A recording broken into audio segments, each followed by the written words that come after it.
If you're a poor wedge player, chances are you're getting really narrow in the backswing. So what does that look like? Narrow in the backswing is when the right arm starts to bend more towards 90 degrees and the trail wrist, or right wrist for me, starts to break this direction. The more I add those two things, the more that I get narrow going back, which means that on my downswing, I'm actually going to have to dive the body going down.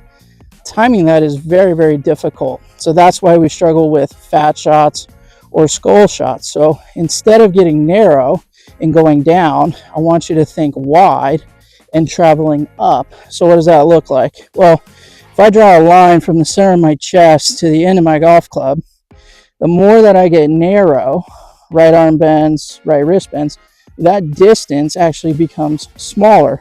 So what I want you guys to do is I want you to imagine that line from your chest to the end of your golf club, and I want you to feel like even as you go back, that line or that length stays intact, right? So it doesn't get narrow, it stays nice and wide. What does that feel like? Well, the right arm no longer bends, it stays a little bit more on the softer straight side.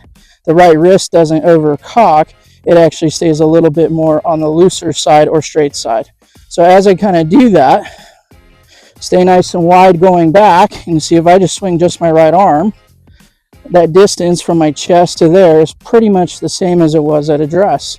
From there, I want you to feel like you start to get tall through the shot. That's going to feel really weird for those of you that are used to diving, but as we start to match up this wider backswing with taller follow through, we're going to hit better wedge shots like this.